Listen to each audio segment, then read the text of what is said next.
He was very precocious, for if I can say that word. Fonzie in the family. Yeah, the Fonzie of the school. Even though they're twins, Saul Corona tells us he and his brother Joel were completely different. And here's What is he drinking? Guess what? beer. About a month before they graduated from PSJA, My brother just got up and joined. Joel enlisted in the United States Army, volunteering for Vietnam. He didn't advise anybody. He just said, Surprised them. I'm just going.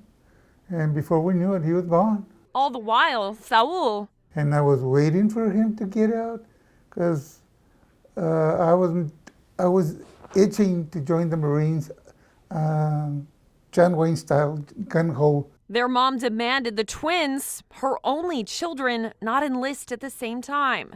This is the stack of letters Private First Class Corona wrote home almost every other day, illustrating dreams of a new Dodge Challenger and asking about his horse back home, Nellie. But with just 6 weeks left in his tour, But God had other plans for us. those letters would stop. Corona went missing, swimming at sea. Army officials showing up to Mrs. Corona's door with news her son wouldn't be coming home. For Private First Class Joel Corona. Saul was at work stocking grocery store shelves when he found out from a friend. He told me that this has happened and turned around and it's like, no, got real.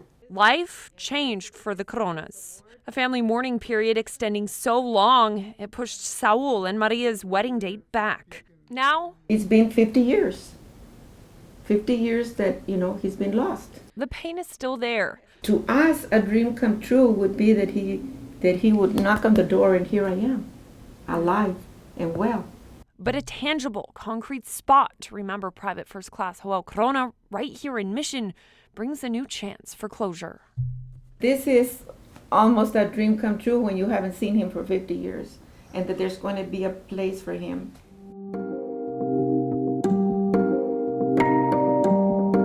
It's a very productive area, especially with these oysters. I mean, they're fish habitats.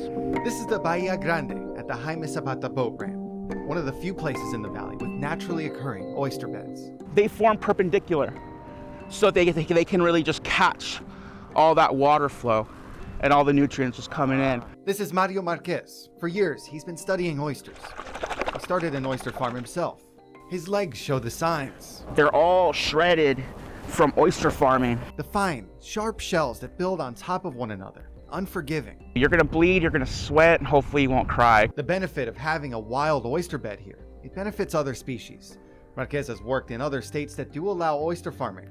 He says the more oysters, We just start seeing birds, fish, other things just start to really hang out around the oyster reefs. the state of Texas has made oyster farming legal. Legal for someone to rent a small patch of approved bay area from the state. Legal to sow and legal to harvest. The shells that remain As they die, one sticks up on the other. will cluster and form a reef. Whenever you create structure, you create reef. Reef that will benefit other species in the Laguna Madre, with living oysters that have another unique benefit, filtering water through their gills. You start getting a farm that has 1 million oysters, well, you're talking about a lot of water that's just being filtered. Filtering that could actually mean a difference in the accumulation of algae, contaminants, even red tide, says Marquez. It'll tell you a lot about your backyard. So it's really kind of beautiful. This change is coming to the Texas Gulf Coast. I didn't sail very long today because it's just sad and just didn't feel like it after what happened. For the last 13 years, Dan Stoltzfus has made the same drive from Houston to sailboard at this private little beach. Today was not the same. Around 1 p.m., Just as I was getting ready to go out into the water to sailboard, a kite sailor came sailing towards the shore, hollering, "Call 911, call 911." Stoltzfus dialed. I asked him, what do I tell him? He goes, "A kiter is drowned. There's 2 guys down there in the water trying to help him, but he's drowned. He's not breathing." He tells us minutes after he made the call, lifeguards and emergency response vehicles rushed the area, but it was too late. But I think it was quite a while after it had happened. He guesses it took the kite sailor at least 10 minutes to get within earshot of him. There's no telling how long the victim was down before that. There we go. Stoltzfus says he's surprised this happened on the bay side. He says it's preferred by many because it's so shallow.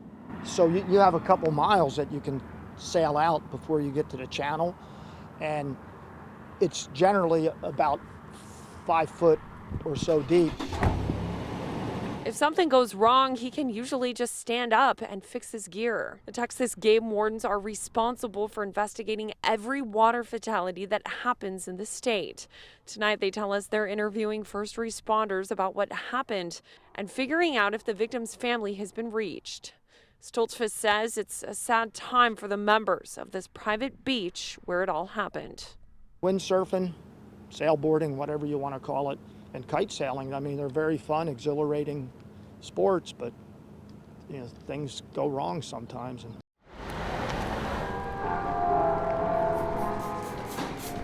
Whenever you cook, you have to clean. There's a lot to clean up tonight at this Harlingen shelter. Good pecan pie. Thanksgiving at Loaves and Fishes is here a day early with lots of work. Volunteers We want to give back to the community. putting in long hours to craft pie, turkey. We had about 8 every 2 hours. 2 days of roasting turkey. Some dark meat. More than 500 plates. 312. 312 people came to eat at the dining hall in Harlingen. Plates for 100 more were cooked here for people in Raymondville. And that was the first time in Raymondville. Student volunteers. I don't know how much the homeless population there was here in Harlingen, and that really stood out to me. A day that started around 6:30 a.m. for some of the volunteers and kept going until the sun went down. For about 15 minutes, we got a nice good meal in and get back to work again. This effort to get people in these chairs fed and educated. Loaves and Fishes is promoting a new mental health program, trying to get people who come signed up. Everybody has to put in a part. The dining hall will be closed tomorrow. Volunteers can rest and enjoy the holiday. Christian Von Preissing, Channel 5 News at 10, Harlingen.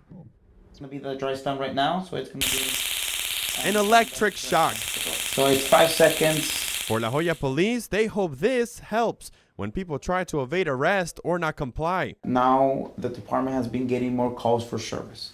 And those calls for service sometimes is domestic violence, assaults. When police show up on scene, they only have 2 weapons to defend themselves, pepper spray and a gun.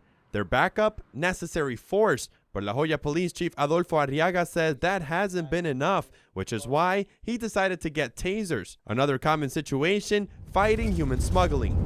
I was just advised by Border Patrol over by Aladdin Street. I believe they have bodies out there. Miguel Flores is called to assist Border Patrol. They detained 2, but others are on the run.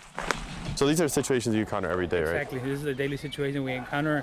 And like I mentioned before, this situation can rise up to a use of force incident. And that's the beauty of the tasers, to minimize any injuries, not on the officer, but also on the other individual. When these calls come in, he says they are bound to find people who will not comply with the officers, such as human smugglers or drug traffickers. Other situations, domestic violence cases. I'm worried about the safety of my officers, and I'm worried about the safety of the citizens. It's been so surprising that sometimes the community or something, they don't have no respect for law enforcement. Arriaga says this is the time for police to catch up with technology because pepper spray can backfire and their gun should be the last option. You hear me? Today was just practice. But Border Patrol agents come across situations like these constantly, especially during the summer. Sometimes we encounter people that are out in heavy brush, that by the time we get to them, they are already in a bad situation physically. Watch your head. Border Patrol agent Renee Reyes, assigned to the McAllen station, says last summer about 10 people were evacuated by air. Just in the area they patrol. Heat incidents, heat stroke, heat exhaustion, dehydration, those are the most common during summer. While patrolling through the brush during extreme temperatures, certified EMT Border Patrol agents are faced with a wide range of incidents. Their job, to react Checking his airway in a matter of seconds. And that's why this training is happening now. Just to get ahead of the game, because by the time summer gets here, We don't train as much because most of our EMTs will be out in the field actually doing patient care. At the McAllen station, there are currently 30 certified EMTs, 1 paramedic, and 2 instructors. Reyes says there's between 130 and 160 certified EMT Border Patrol agents in the entire Rio Grande Valley sector. When these EMTs encounter someone who requires emergency medical care, they will secure that patient, they will treat on site, they will call out for the helicopter. The helicopter will come in, land, pick up the patient, and extricate the patient to a hospital emergency room. Reyes says practicing life-saving scenarios using helicopters will help them in their efforts to save lives. This box used to be filled with tools, but now it's empty. The homeowner says most of these vehicles around me were burglarized over the weekend. Sergio Puente, who's live out in the field in Weslaco, to talk about, those clouds behind you that just aren't producing much rain. Yeah, Tim, these clouds look like they really ought to be producing some rain, but all we've seen today is just those clouds, and we've been here for about... The drowning happened near here at this private area on the bay side of Beach Access 5. Now, we can't take you to the beach because it is private property and it's blocked off, but members we spoke to today tell us they don't remember anything like this ever happening here. Well, when the sun's beating down on your face like it is now, you want to be in a pool, but this is what a year of waiting looks like. Equipment left behind and a homeowner wondering when this pool will be finished. The concern is about contamination. Right here is the Mercedes wastewater treatment plant, which processes sewage. Over here is a neighborhood that continues to be flooded today. The people here are concerned that the sewage is getting into their neighborhood. This is the Taser X26. This is what La Jolla police officers will now be using out in the streets. With just 5 seconds,